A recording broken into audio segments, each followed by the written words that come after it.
Hello बच्चों, स्वागत है आप सभी का हमारी नई वीडियो में।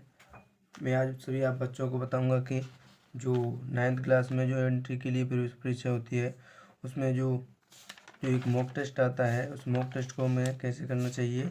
मैं अपनी पिछली वीडियो में आपको पूरा जो नवोदय का सिलेबस होता है वो बता चुका हूँ। मैंने आपको पूरा सिलेबस बताया था, जैसे ये इंग्लिश का आता है और ये हिंदी का, इसके बाद इसमें साइंस का आता है और क्या आता है, गणित। तो इसके बाद मैंने आप सभी बच्चों से बोला था कि पहले हम एक एक पेपर को करेंगे कि प्रश्न कैसे कैसे पूछे जाते हैं पेपर में। तो मैंने आप सभी बच्चों के लिए ये पेपर निकाल लिया। इसमें हम थोड़ा थोड़ा सा जल्दी जल्दी से पेपर को करेंगे, कैसे कैसे प्रश्न इसमें पूछे जाते हैं। तो आप सभी बच्चे तैयार हो जाओ और देखो कैसे कैसे प्रश्न आते हैं इसमें, और अपने सभी भाई बंधुओं को ले आओ और वीडियो को शेयर कर दो और लाइक कर लेना वीडियो को। तो पहला प्रश्न है इसमें, यानी कि पहले तो इसमें ये देखते हैं कि इसमें कितने प्रश्न आते हैं। 100 प्रश्न आते हैं और 150 मिनट मिलते हैं, यानी 2.5 घंटा मिलता है 100 प्रश्नों के लिए। और इसमें भाग कितने होंगे? 4 हिंदी, अंग्रेजी, गणित और सामान्य विज्ञान, 4 भाग होंगे इसमें। और कोई भी नकारात्मक अंक नहीं होगा, यानी कि किसी भी प्रश्न के लिए कोई तुम्हारा नेगेटिव मार्किंग इसमें नहीं है। तो पहला भाग है हिंदी। हिंदी में देखते हैं कैसे कैसे प्रश्न आते हैं, ओवरव्यू करेंगे हम इसका। पहला प्रश्न है इसमें दिया हुआ है इसने कि अंगूठा है, अंगूठा का तस्मक शब्द रूप क्या होगा? अंगूठा का तस्मक रूप क्या होगा? तो अंगूठा का तस्मक रूप होता है अनुष्ठ। क्या होता है? अनुष्ठ। ये सभी बच्चे आप याद कर लें, मैं सभी बच्चों को आपको याद करवाऊंगा कि तस्मक रूप क्या होते हैं, तस्मक और तद्भव होते हैं, वो याद करेंगे हम सभी। तो अभी हम केवल पेपर को ओवरव्यू देख रहे हैं कि कैसे कैसे प्रश्न पूछे जाते हैं, जिससे कि हमें पता चले कि पेपर किस प्रकार का बनता है। इसके बाद दिया हुआ है इसमें सुलभ का विलोम शब्द है। ये सुलभ, सुलभ का विलोम शब्द होता है दुर्लभ। क्या होता है? दुर्लभ। इसके बाद है थॉमस अल्वा एडिसन ने बिजली के बल्ब, यहाँ पे डॉट डॉट, वाक्य पूरा करने के लिए उपयुक्त विकल्प चुनिए। यानी कि इसने बोला है कि जो थॉमस अल्वा एडिसन थे उन्होंने बिजली के बल्ब का क्या किया था? उन्होंने बिजली की खोज की थी, आविष्कार किया था, अनुष्ठान अनुसंधान किया था कि संज्ञान किया था, संज्ञान लिया। इसका मतलब यह है कि जो जो हमारी जो साइंटिफिक चीज़ होती है उन सभी चीज़ों का क्या होता है? आविष्कार होता है। क्या होता है? आविष्कार। तो इसका आंसर रहेगा उन्होंने आविष्कार किया था। इसके बाद में इसने बोला है कि रेखांकित शब्द का पदभेद बताइए। यानी कि मेरे चाचा भागलपुर में रहते हैं। तो आपको बताना है भागलपुर है, ये संज्ञा है, सर्वनाम है, क्रिया है या विशेषण। तो इसमें भागलपुर क्या है? एक स्थान का नाम है, तो ये क्या हो जाएगा? संज्ञा। क्या हो जाएगी? संज्ञा हो जाएगी। ये क्या हो जाएगी? संज्ञा। और पहचानते इसमें विशेषण क्या है, क्रिया क्या है और सर्वनाम क्या है। सर्वनाम देखें तो इसमें कोई है ही नहीं। तो इसके बाद दूसरा क्रिया, क्रिया क्या है? इसमें रहते हैं, यानी कि रहना, रहना क्या हो जाएगी? क्रिया। और विशेषण क्या हो जाएगा? यानी विशेषण मतलब होता है एक तरह से किसी पे अधिकार, अधिकार होता है ये। यानी कि किसके चाचा? मेरे। तो यहाँ पे मेरे शब्द क्या हो जाएगा? विशेषण। लेकिन हमें तो पूछा क्या है? केवल भागलपुर क्या है? संज्ञा है। और यहाँ पे सही वर्तनी वाला शब्द चुनिए। यानी स्वच्छता सही रूप में कैसे लिखते हैं? ये बी ऑप्शन है, ऐसे लिखते हैं स्वच्छता, स्वच्छता। इसमें क्या कहती है? इसमें 4 चम्मच को इसने पूरा बना दिया, लेकिन 4 चम्मच कैसी आएगी? आधी। इसके बाद में ये पैराग्राफ दिया हुआ है। क्या दिया हुआ है? पैराग्राफ। इसमें 5 प्रश्न है, तो इसको देखते हैं क्या है इसमें। ये योग अभ्यास मन को एकाग्र करने में सहायक होता है, यानी कि और यह भारत की बहुत प्राचीन वैज्ञानिक विधि है जिस पर आज की जिस पर आज सारी दुनिया मुग्ध है। मन और शरीर दोनों को स्वस्थ रखने के लिए योग अभ्यास का महत्व सर्वविदित है। इसलिए आज पूरे विश्व में लगभग 2 अरब करोड़ लोग योग का आरंभ करते हैं, अभ्यास करते हैं और उससे लाभान्वित हो रहे हैं। योग केवल शारीरिक व्यायाम ही नहीं, मानसिक व्यायाम भी है, इसलिए इससे दोहरा लाभ है। इसके लिए विशेष तामझाम या मूल्यवान उपकरणों की भी आवश्यकता नहीं पड़ती। कोई चटाई, दरी या तौलिया बिछाकर या हरी धूप धूप पर बैठकर, घर या बाहर कहीं भी योग अभ्यास कर सकते हैं। आधे घंटे के योग अभ्यास से हमें दिन भर के लिए पर्याप्त ऊर्जा प्राप्त हो जाती है। स्वास्थ्य लाभ का इतना सस्ता और सरल उपाय और कोई नहीं हो सकता। तो ये पैराग्राफ हमें स्वास्थ्य योग अभ्यास के बारे में दिया हुआ है। तो इसमें प्रश्न देखते हैं, प्रश्न कैसा पूछा हुआ है। दिन भर के लिए आवश्यक ऊर्जा पाने के लिए आवश्यक है, यानी कि इसमें जो पैराग्राफ होता है उसी में से इसके आंसर मिलते हैं। तो दिन भर के लिए ऊर्जा को प्राप्त करने के लिए क्या आवश्यक है हमारे लिए कि प्रतिदिन आधे घंटे योग अभ्यास करना, यानी कि अगर प्रतिदिन हम आधे घंटे योग अभ्यास कर लेंगे तो हमारा पूरा दिन कैसा हो जाएगा, अच्छा हो जाएगा, यानी कि हम ऊर्जावान रहेंगे। दूसरा है योग अभ्यास के लिए लिए आवश्यक नहीं है। योग अभ्यास के लिए क्या आवश्यक नहीं है, इसमें मैंने पढ़ा था कि महंगे उपकरण इसके लिए आवश्यक नहीं है। ये रंगीन चटाई होगी उस पर भी हम कर सकते हैं योगा, और नई दरी होगी उस पर कर सकते हैं, या नरम तौलिया हो उस पर भी हम योग अभ्यास कर सकते हैं, लेकिन महंगे उपकरणों की कोई आवश्यकता नहीं होती। इसके बाद है योग से दोहरा लाभ है, क्योंकि योग से दोहरा लाभ है क्योंकि यह शरीर और मन दोनों का व्यायाम है। किसका, ये दोनों का व्यायाम है, शरीर को भी स्वस्थ करता है और मन को भी स्वस्थ करता है।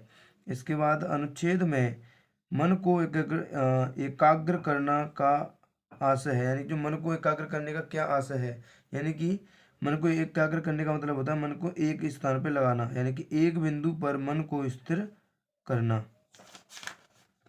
इसके बाद में प्रश्न है इसमें योग अभ्यास किन दो शब्दों से मिलकर बना है, यानी कि योग अभ्यास को हम तोड़ेंगे तो कैसे बनेगा, ये योग प्लस अभ्यास, यानी संधि विच्छेद बोलते हैं इनको। हम संधि विच्छेद अभी सीखेंगे अपनी क्लासों में कि कैसे हमें करना चाहिए।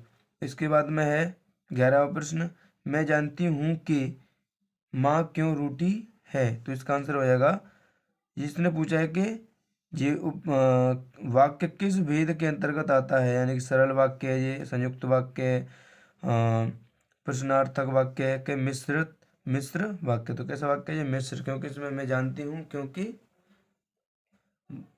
माँ रूठी है, यानी कि माँ रूठी है, तो इसमें हो जाएगा मिश्र वाक्य। इन सभी को हम करेंगे आराम से। अभी तो मैं आपको केवल ये बता दे रहा हूँ, आंसर बता दे रहा हूँ, और जो इजी उनको बता दे रहा हूँ, क्योंकि कठिन आपको समझ में नहीं आएंगे।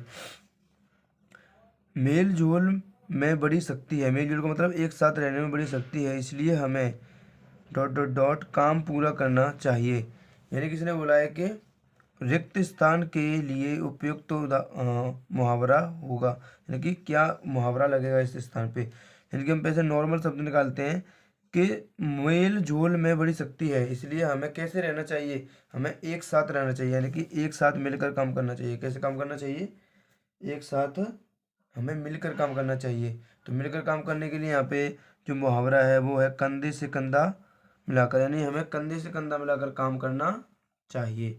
इसके बाद में 13 प्रश्न में बोला इसने कि नाच न जाने आंगन टेढ़ा, ये लोकोक्ति है, इसका सही अभिप्राय क्या है, इसका सही अभिप्राय क्या है, तो ये बताना है इसमें। तो इसको देखते हैं, इसमें होगा कि नाच न जाने आंगन टेढ़ा, यानी कि कोई व्यक्ति है जो नाचना तो जानता नहीं है और आंगन को कैसा बता रहा है, टेढ़ा, जबकि आंगन सीधा है, लेकिन वो कैसा बता रहा है, टेढ़ा है ये, क्योंकि वो नाचना जानता ही नहीं है। तो इसका मतलब ये हुआ कि अपनी कमजोरी छिपाने के लिए, यानी कि वो अपनी कमजोरी छिपाने के लिए किसी और में कमी निकाल रहा है, यानी कि खुद में कमी है और उसको छिपाने के लिए किसी और में कमी निकाल रहा है, क्योंकि उसमें नाचना आता नहीं है और वो आंगन को कैसा बता रहा है, टेढ़ा। तो इसका आंसर हो जाएगा ए। इसके बाद में है विद्यालय तुम्हें पुरस्कार देगा। तो इसमें ये पूछा है कि जो पद परिचय के बारे में बताना है कि ये कौन सी संज्ञा है, व्यक्तिवाचक संज्ञा है, जातिवाचक संज्ञा है, भाववाचक संज्ञा है, समूहवाचक संज्ञा। तो हम सभी को ऑप्शन को अलग करते हैं इसमें से। व्यक्तिवाचक संज्ञा में क्या आते हैं, व्यक्ति, तो पुरस्कार कोई व्यक्ति तो है नहीं, तो ये आंसर क्या हो जाएगा, गलत। इसके बाद हम जातिवाचक संज्ञा, जातिवाचक में क्या होता है, जातियों के बारे में होता है, जैसे लड़का लड़की, उसके बारे में बात होती है, तो यहाँ पे ये भी नहीं है। समूहवाचक में समूह की बात होती है, किसकी बात होती है, समूह की, तो ये समूह भी नहीं है, तो इसका आंसर हो जाएगा भाववाचक संज्ञा। इसमें पूछा है शुद्ध वाक्य चुनिए, यानी कैसा वाक्य बताना है, शुद्ध वाक्य बताना है, शुद्ध वाक्य बताना है। तो इसमें देखते हैं पढ़ने से ही पता पड़ जाएगा। यह काम कौन लिया, कौन किया, यह काम कौन किया, ये तो गलत है, सीधा सीधा दिख रहा है। यह काम किसने करा, ये भी गलत है, करा तो होगा नहीं, किया होगा। यह काम कौन ने किया, ये भी गलत, तो सही आंसर कौन सा आएगा, डी। यह काम किसने किया, यह काम किसने किया, इसका आंसर आएगा ये। इसके बाद में है भाग दूसरा। कौन सा भाग, भाग दूसरा। इसमें क्या है, इसमें देखो मैंने आपको बताया था कि अनसीन पैसेज आएगा, उसके बाद में ये पे 4 प्रश्न इससे पूछे जाएंगे। इसके बाद में ऐसे प्रश्न बनते हैं इसमें। तो इसमें पहला प्रश्न है, यानी कि पैराग्राफ को पढ़ेंगे उससे हमें आंसर इसके मिलेंगे, तो पैराग्राफ को पढ़ेंगे इससे आंसर मिलेंगे, ऐसे पैराग्राफ आएगा। और ये यानी 2 पैराग्राफ आएंगे, इनसे क्या प्रश्न आते हैं, 7-8 प्रश्न आते हैं इनसे। इसके बाद देखो 30वें प्रश्न में क्या पूछ रहा है, 30वें प्रश्न में पूछ रहा है पैसिव क्या होगा, क्या होगा, पैसिव। तो whom did you invite, whom did you invite, यानी कि जो ये पास्ट इंडेफिनिट टेंस है, किसमें है, पास्ट इंडेफिनिट में। तो पास्ट इंडेफिनिट में पैसे बनाने के लिए हम वॉज या वर का प्रयोग करते हैं, किसका, वॉज या वर का। यहाँ पे तो कुड दे दिया, ये गलत हो गया। यहाँ पे क्या दे दिया, यहाँ पे भी कुड दे दिया, ये भी गलत हो गया। तो अब ये देखते हैं कि हुम आएगा कि हु, यदि कि हुम होगा वो, हुम किस में बदल जाएगा, पैसे बनाते समय हु में। तो इसका आंसर हो जाएगा who was invited by you. इसके बाद में है, इसने पूछा इसमें अपोजिट। मैंने आपसे बोला था कि पैसेज आता फिक्स है, दोनों 2 पैसेज आएंगे, और एक्टिव पैसिव में तो फिक्स एक आना है। इसके बाद देखो अपोजिट आ गया, इसके बाद देखो सिमिलर आ गया। तो हम इस पेपर को देख रहे हैं कैसे कैसे प्रश्न पूछे जाते हैं, और जो मैंने सिलेबस से पहले आपको बताया था कि कौन से प्रश्न आएंगे, और वो देख रहे हैं यहाँ पे। तो देखो यहाँ पे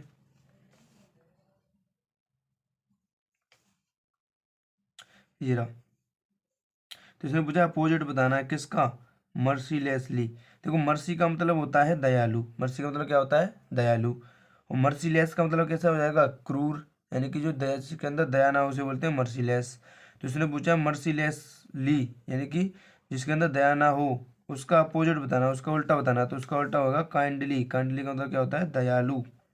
इसके बाद में इसने पूछा सिमिलर, क्या पूछा है, सिमिलर, यानी कि सिनोनिम पूछा एक तरह से, इसके बाद सिमिलर बता देंगे। इसके बाद में देखो, इसमें देखो जी फिल इन द ब्लैंक्स है, ये भी कर लेंगे, आराम से हो जाएंगे।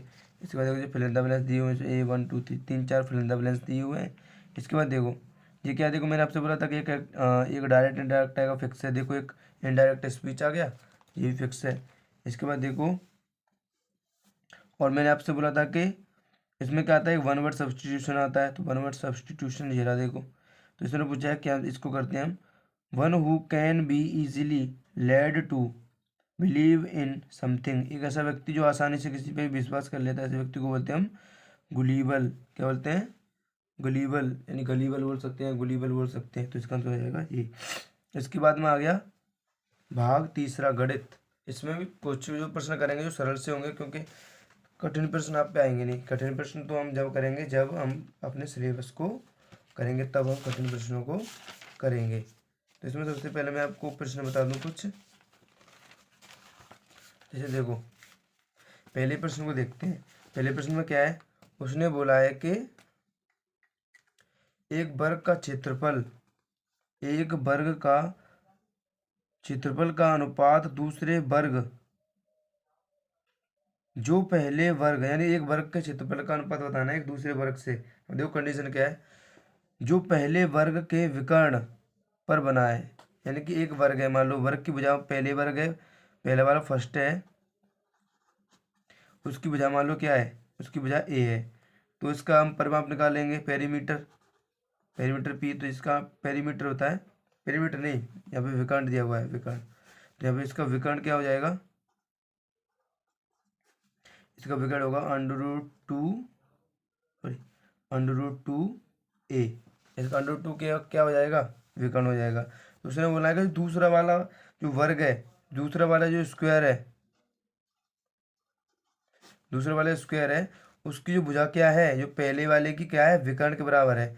तो ये दूसरा वाला होगा कौन सा, दूसरा वर्ग, दूसरे यहाँ पे जाएगा दूसरे वर्ग की भुजा, साइड क्या होगी उसकी, होगी 2a। √2 और a। तो इसके बाद में इसने पूछा है जो पहला वर्ग है और दूसरा वर्ग है उसका क्षेत्रफल का अनुपात बताना है। तो पहले वर्ग का क्षेत्रफल निकालेंगे तो क्या आ जाएगा a², और अनुपात में ये लग गया तो दूसरे वाले का निकालेंगे √2 और a का स्क्वायर। तो कैसे निकालेंगे, इसका तो यही रहेगा, इसका निकालेंगे अंडर रूट का करेंगे तो क्या हो जाएगा, अंडर रूट का निकालेंगे तो अंडर रूट का हो जाएगा 2, और इसका निकालेंगे a का तो a का हो जाएगा a² से a² कट जाएगा तो यहाँ बचेगा 1। तो इसका आंसर होगा 1:2। तो इसका आंसर हमारा क्या निकल के आएगा 1:2। तो इसका आंसर हो जाएगा कौन सा वाला, बी। ऐसे ये प्रश्न किससे दिया हुआ है, मासिक वेतन, यानी कि ये प्रश्न परसेंटेज से दिया हुआ है तो इसको भी कर लेंगे। आय से, आय फाइव के वगैरह में दिया हुआ, वेतन वगैरह दिया हुआ है इसमें। इसके बाद में इसने पूछा है कि जो मूवमेंट शब्द लिखा है इनमें से एक शब्द को चुना जाए तो इसमें जो एम है, एम की प्रायिकता बतानी है। तो पहले मूवमेंट लिखते हैं यहाँ पे, मूवमेंट।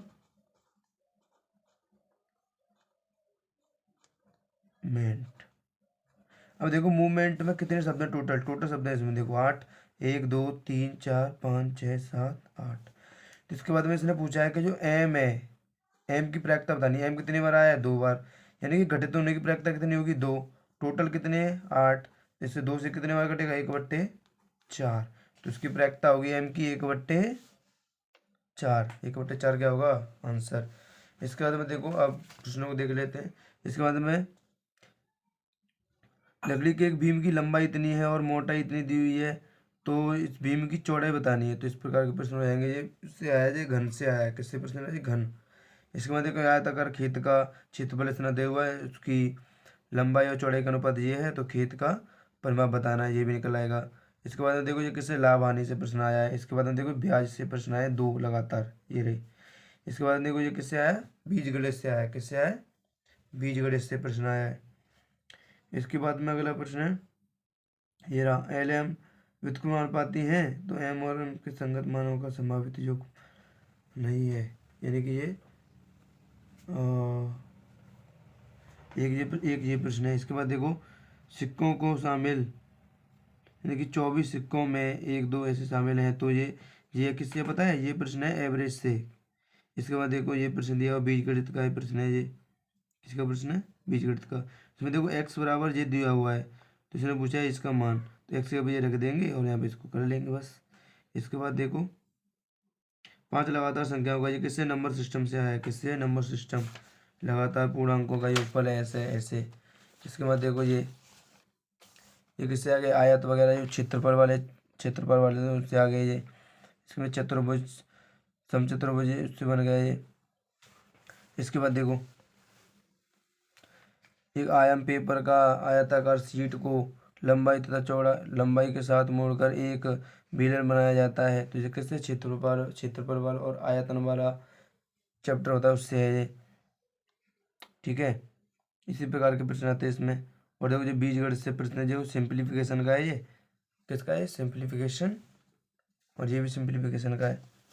इसमें देखो ये वाला प्रश्न, ये वर्ग और वर्गमूल का आ गया, जिस संख्या ये उसका नंबर सिस्टम का आ गया प्रश्न। इसके बाद देखो ये बीजगणित का प्रश्न है, घन से प्रश्न आ गया। इसके बाद देखो ये वाला प्रश्न, इसमें मान बताना है इसका, एक ऐसा जीरा, यानी कि इसी प्रकार के प्रश्न इसमें पूछे जाते हैं। तो आगे देखते हैं। इसमें देखो पैसा, इसमें x + 1/x बराबर दिया हुआ 5, तो इसमें 2x/, इसमें सूत्र लगेगा, इसको इससे बताना है, आराम से हो जाएगा ये भी। इसके बाद देखो आया भाग 4। अभी हम पूरे पेपर को नहीं कर रहे हैं, अगर पूरे पेपर को मैं आपको बताऊंगा तो आपको समझ में नहीं आएगा अच्छे से, क्योंकि आपने अभी पढ़ा है नहीं, आपके समझ में आएगा नहीं, मूड के ऊपर से निकल जाएगा। तो इससे अच्छा तो ये है कि बस देख लो कैसे कैसे प्रश्न आते हैं, मैं आपको यही बता दे रहा हूँ बस। जैसे अब आगे सामान्य विज्ञान, इसमें भी 35 प्रश्न आएंगे। तो पहले इस प्रश्न को देखो, इसके बाद इस प्रश्न को देखते हैं। मानव नेत्र का वह भाग कौन सा है जो उसे विशिष्ट रंग प्रदान करता है, तो उसे बोलते हैं परतारका। उसे क्या बोलते हैं, प्रतार का बोलते हैं हम, क्या बोलते हैं जी, मतलब याद करने के प्रश्न है तो उसे क्या बोलते हैं, प्रतार का। इसके बाद देखो इस प्रश्न को देख लेते हैं, यानी कि भूकंप अधिकतर किसके कारण आता है।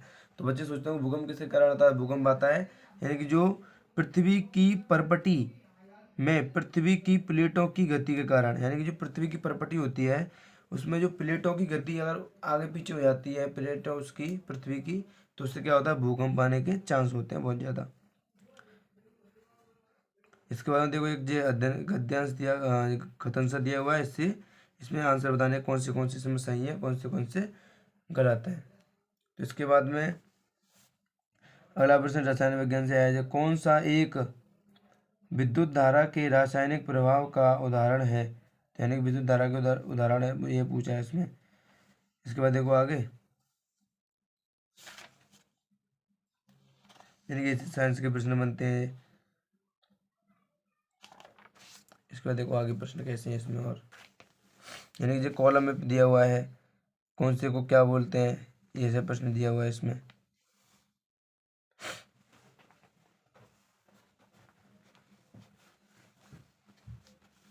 और देखो इसको,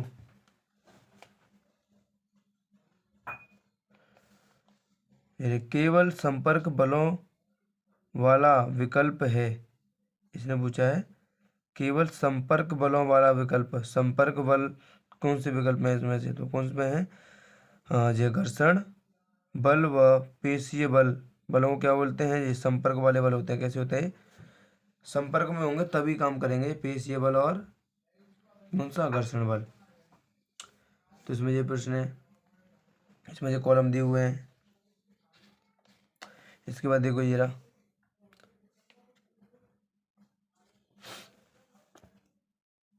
इस प्रश्न को देखो, किसी उत्तल दर्पण द्वारा बना प्रतिबिंब सदैव होता है। यानी कि उत्तल दर्पण दर्पण द्वारा जो बना प्रतिबिंब होता है सदैव कैसा होता है, वो प्रश्न वो होता है आभासी, सीधा और वस्तु के आकार से छोटा। कैसा होता है वो होता है आभासी होता है, सीधा होता है, और वस्तु के आकार से कैसा होता है, हमेशा छोटा। जो उत्तल लेंस का बनता है, उत्तल दर्पण का बनता है, हमेशा वस्तु से छोटा बनता है। इसके बाद मैंने कथन दिए हुए हैं, इनमें से बताना है कौन सा सही है कौन सा गलत है।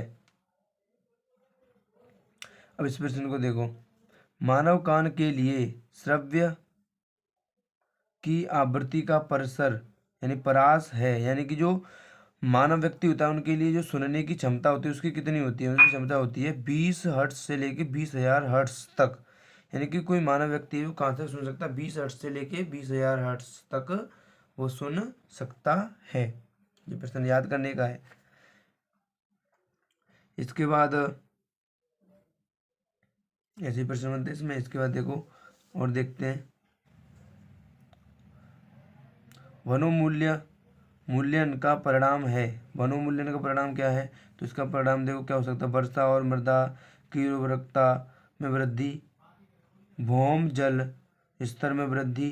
तो इसका आंसर हो जाएगा देखो कौन सा वाला, वायुमंडल में कार्बन डाइऑक्साइड के स्तर में वृद्धि। यानी कि वनोन्मूलन के लिए क्या परिणाम है, वायुमंडल में कार्बन डाइऑक्साइड के स्तर में वृद्धि होगी, तो क्या होगा, वनोन्मूलन होगा।